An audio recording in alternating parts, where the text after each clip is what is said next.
bienvenue dans Very Hard. Vous connaissez sans doute les mappers, ces composants permettant de booster les cartouches Famicom et NES. Cela tombe bien car c'est pratiquement de cela dont je vais vous parler, et plus particulièrement des ressources insoupçonnées des cartouches de Super Nintendo.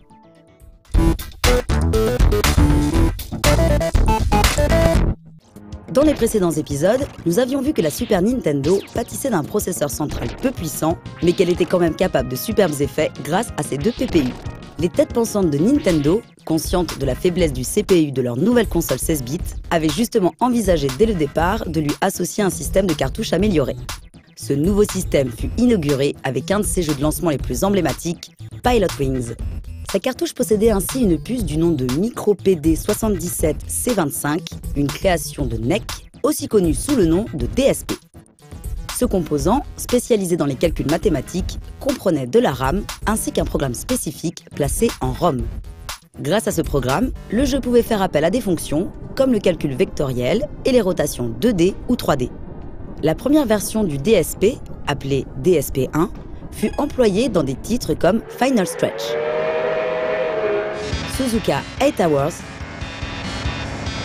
et Lock On Super Air Diver. La ROM de cette version étant malheureusement buggée, une dernière version corrigée fut alors développée pour les besoins de Super Mario Kart et de Balls 3D. Mais ce tout premier modèle de DSP allait surtout en appeler bien d'autres.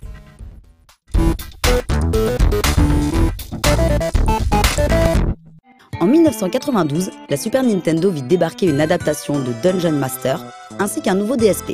Si la base de celui-ci restait la même que celle du premier modèle, sa ROM, elle, différait totalement.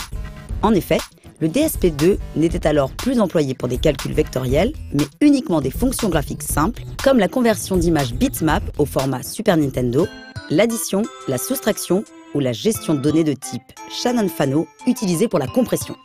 La troisième version du DSP, incluse dans SD Gundam GX, surpassa les fonctions du DSP1 avec des fonctionnalités comme le calcul de chemin ou la gestion des cases. Des fonctionnalités on ne peut plus adaptées à ce jeu de stratégie en temps réel. Enfin, la dernière version du DSP, que l'on retrouvait dans le Top Gear 3000, apportait la manipulation de données sur 16 bits et de nouveau des fonctions de gestion d'images. Et ce fut à la vision de ces performances apportées par les DSP que certains développeurs décidèrent également d'exploiter ce nouveau filon.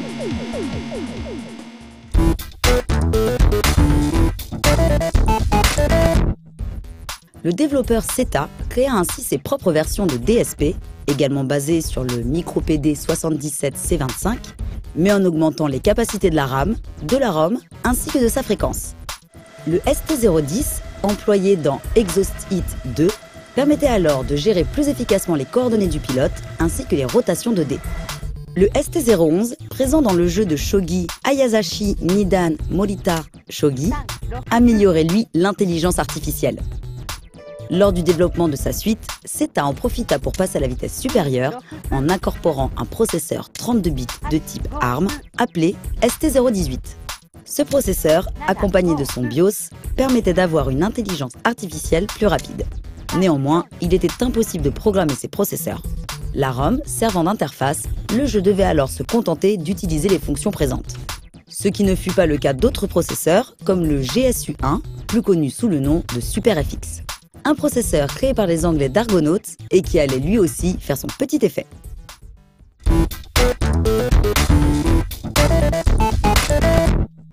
La première version du SuperFX fut employée dans Star Fox, Stunt Race FX, Vortex ou encore Dirt Racer.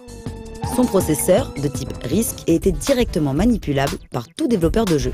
Celui-ci pouvait alors créer ses propres routines et les faire exécuter par le SuperFX, bénéficiant ainsi d'un deuxième processeur adapté au calcul 3D. De plus, ce processeur rajoutait des fonctionnalités comme la possibilité de placer un pixel selon les coordonnées désirées sans passer par un système de tuiles. Peu de temps après, une nouvelle version du SuperFX vit le jour et proposa, en plus d'une vitesse doublée de 21 MHz, le support de jeu plus gros ainsi que la fonction de sauvegarde. Une nouvelle mouture notamment incluse dans Yoshi's Island où les différents boss firent étalage de ses performances. Le SuperFX2 fut également employé dans l'adaptation de Doom où pour l'occasion, Randy Linden reprogramma entièrement le jeu, créant son propre moteur, appelé Rage ou Reality Engine. Doom n'étant pas en vrai 3D, le Super FX2 fut alors surtout utilisé lors de l'affichage de la carte. Cette puce additionnelle devait également se retrouver dans Star Fox 2, titre malheureusement annulé malgré une version quasi finale et parfaitement jouable. Néanmoins, on retrouva le Super FX2 dans un dernier titre, signé Funcom, Winter Gold. Sorti en 1997, ce jeu fut très peu connu mais employa parfaitement les capacités du Super FX2, notamment pour les besoins d'une introduction filmée.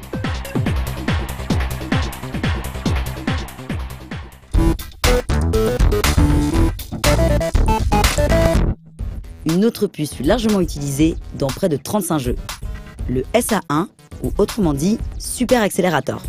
À la différence du Super FX, cette puce contenait un processeur 65816 que l'on retrouvait dans la Super Nintendo, mais cadencé ici à 10,74 MHz, soit plus de 3 fois la fréquence de celui de la console. De plus, 2 kilo-octets de RAM accompagnaient le processeur et la puce permettait de supporter des jeux allant jusqu'à 64 mégabits. Car, outre un processeur intégré, cette puce rajoutait des fonctionnalités intéressantes pour tout développeur.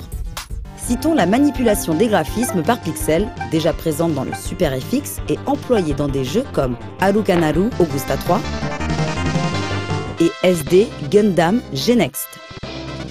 Enfin, en plus d'une unité de calcul permettant les multiplications et les divisions, cette puce supportait aussi le transfert DMA, permettant une copie rapide des données en mémoire.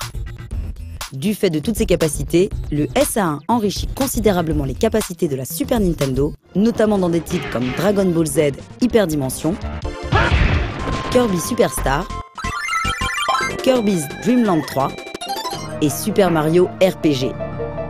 Mais le SA1 n'étant apparu qu'en fin de vie de la console, l'immense majorité des jeux l'ayant intégré ne sortirent qu'au Japon.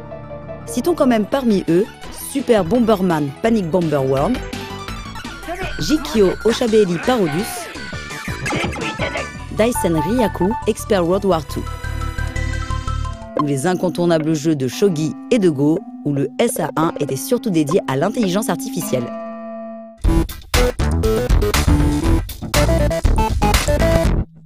Il est à noter que 2 titres d'une franchise bien connue possédèrent aussi leur propre processeur. Il s'agissait de Mega Man X2 et Mega Man X3, dont la cartouche contenait le CX4, développé par Capcom et basé sur un processeur Hitachi HG51B169. Ces 2 titres possédaient le même code à destination du processeur qui permettait au jeu de faire appel à des méthodes calculées par le CX4. Mais étonnamment, ces fonctions étaient ici surtout destinées à des calculs géométriques, les effets générés s'observant surtout dans les scènes d'introduction. D'autres puces, moins connues, firent aussi une apparition dans les cartouches de Super Nintendo. Citons l'OBC1, créé par Nintendo pour les besoins de Metal Combat Falcon's Revenge, un jeu utilisant le Super Scope. Cette puce servait alors uniquement à faciliter la gestion des sprites à l'écran. Enfin, une autre puce fut employée dans les célèbres Street Fighter Alpha 2 et Star Ocean, ce dernier n'étant sorti qu'au Japon. À l'intérieur, se nichait le dénommé SDD1, DD signifiant Data Decompressor. Comme son nom l'indique, sa principale raison d'être était de décompresser des données présentes sur la ROM des jeux. Star Ocean pouvait alors ainsi être considéré, avec Tales of Phantasia, comme le plus gros jeu officiel de la Super Nintendo, sa ROM faisant 6 mégaoctets, soit 48 mégabits. Une autre puce servit aussi pour la décompression des données, le SPC 7110, créé par Epson pour Hudson Soft. Employé dans 3 jeux de cet éditeur, dont Momotaro Dentetsu Happy et Super Power League 4, cette puce apportait également d'autres fonctionnalités, comme une gestion de la multiplication et de la division, employée dans Far East of Eden Zero. Enfin, une dernière puce du nom de SRTC ne fut utilisée qu'une seule fois pour les besoins d'un autre titre d'Hudson, Daikaiju Monogatari 2. Celle-ci n'était alors dédiée qu'à une seule chose, rajouter une horloge supplémentaire. Mais au-delà des performances apportées par ces différentes puces, il est à noter que le port cartouche de la Super Nintendo pouvait lui aussi offrir d'autres possibilités.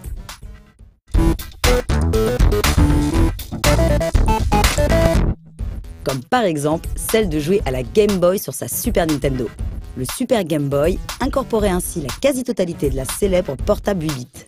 Les graphismes étaient envoyés vers la mémoire vidéo de la Super Nintendo et certains jeux Game Boy pouvaient même envoyer du code pour être exécutés par la 16 bits. En revanche, le son passait directement par les connecteurs d'extension du port cartouche. Il existait aussi des modèles de cartouches, sortis uniquement au Japon, permettant le stockage de diverses données. Ces données étaient alors disponibles en magasin sous forme de petites cartouches ou téléchargeables par le biais du Satellaview. Enfin, un dérivé de ces cartouches, du nom de Sufami Turbo, fut proposé par Bandai, son but étant de fournir des jeux sur des petites cartouches vendues moins cher. Ces cartouches pouvaient alors partager des données entre elles, comme par exemple les progressions effectuées en cours de jeu.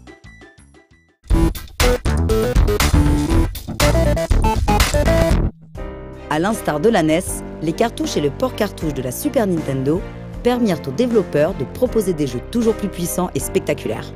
Ce qui permit à cette 16 bits de connaître également une certaine longévité.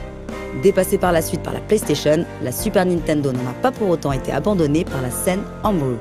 Différents projets ont même vu le jour, permettant par exemple d'utiliser une carte SD pour stocker certaines données lisibles par les jeux. Mais ça, c'est une autre histoire.